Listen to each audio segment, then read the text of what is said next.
eyes and ears. Within the first 3 missions of Menace, I'm talking to my squads of snappy space marines as if they're action figures on my bedroom floor. Fan out and move up. Good shooting.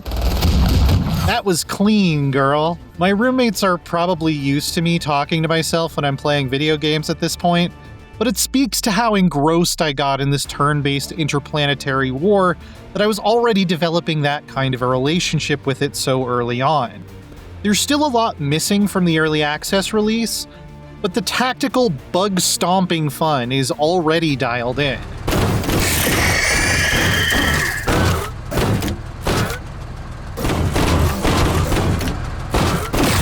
Probably the biggest way in which it's obvious that this is an early access game is the overall lack of context. I know that I'm a major on a military ship that suffered some kind of FTL drive accident that destroyed many systems and most of the crew, leaving me as the senior commanding officer. I know I've wound up in an area of space called the Wayback that is home to a handful of interesting competing human factions, and also a species of giant alien bugs. It's not all that difficult to grasp the basics. But I'm not actually sure why we're here, what the original mission was, what kind of faction we're representing, or what the Wayback even is? Like, why is it called that? How long have these other humans been here? There are references to some kind of in-game lore encyclopedia, but it doesn't seem to have been implemented yet. At the end of the day, none of this really gets in the way of my ability to shoot at things, but it does make the early game feel a bit aimless, and I find the setting interesting enough that I'd like to know more. Attackers!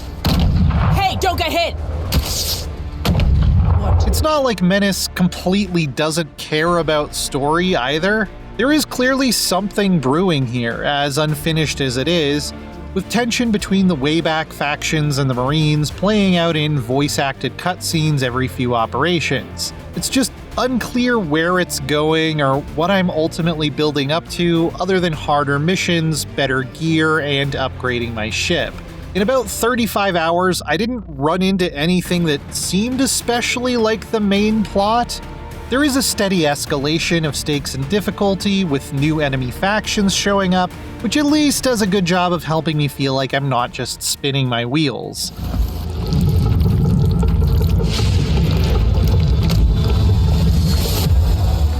As a squad-based tactics game, man, I really like Menace.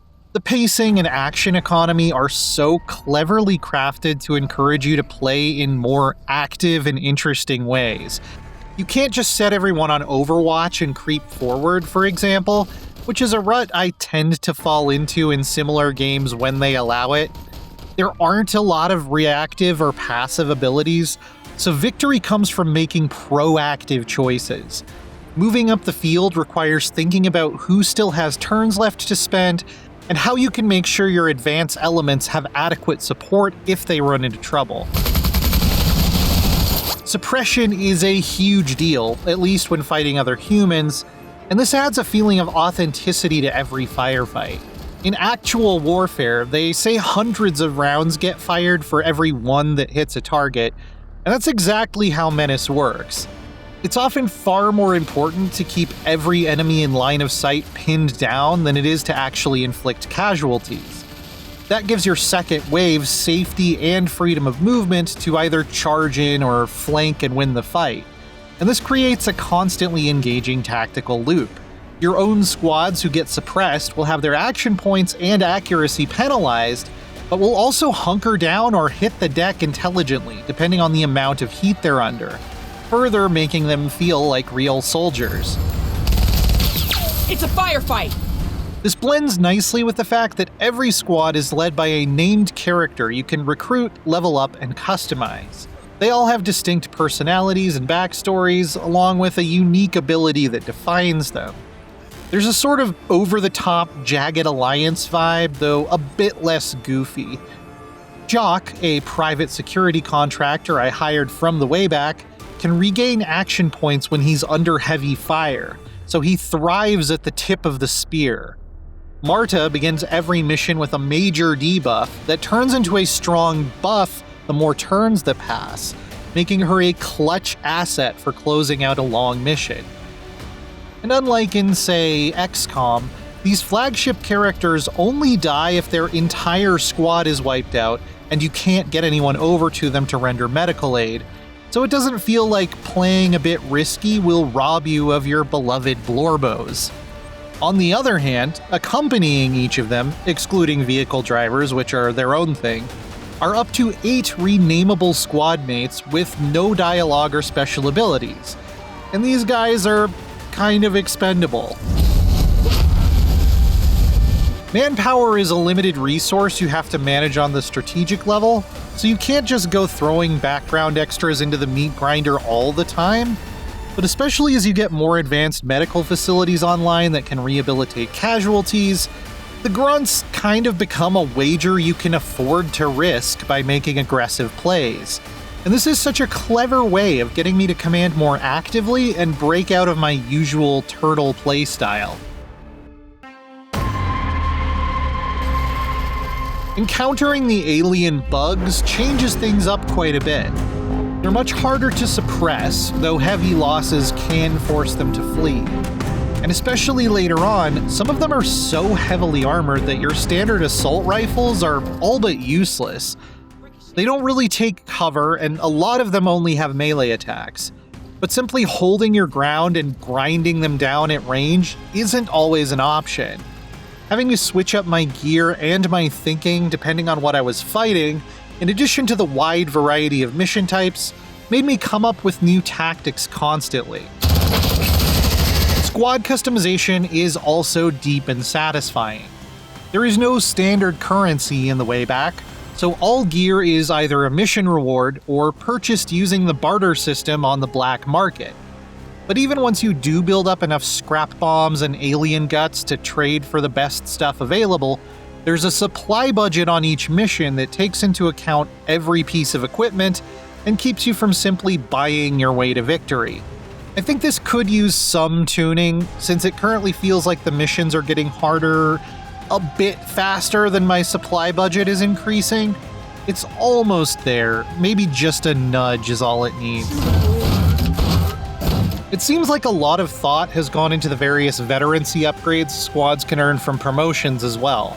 They're pretty well balanced, feeling powerful enough to be meaningful, but not so game-changing as to trivialize combat on their own, like increasing evasion based on how many tiles you've moved. Each has a clear role in mind, and almost none feel like they wouldn't be at least situationally useful.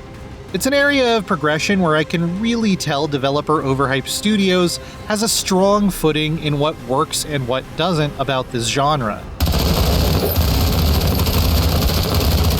The strategic layer is not quite as well developed yet. There are a few different things you can buy with the components gained from completing each multi-mission operation. You have ship upgrades like the med bay and the recruiting office for managing manpower, along with armaments that can be deployed from orbit a limited number of times per mission. Then you have loyalty tracks with each of the 3 major Wayback factions that can unlock their unique buildings, which do things like give you an extra chance at post-mission loot, or allow you to call in supplies in the middle of a mission if you're out of ammo. They can be neat, but still feel a bit limited in both scope and depth. It's a good first iteration, but this is for sure somewhere I'd like to see more love given over the course of early access. There are also only 3 planets so far, which can start to feel a little bit samey after a while. More are in the works. Technical bugs have been relatively sparse, though my main file is afflicted by a fairly annoying one right now where my manpower counter seems to be permanently broken.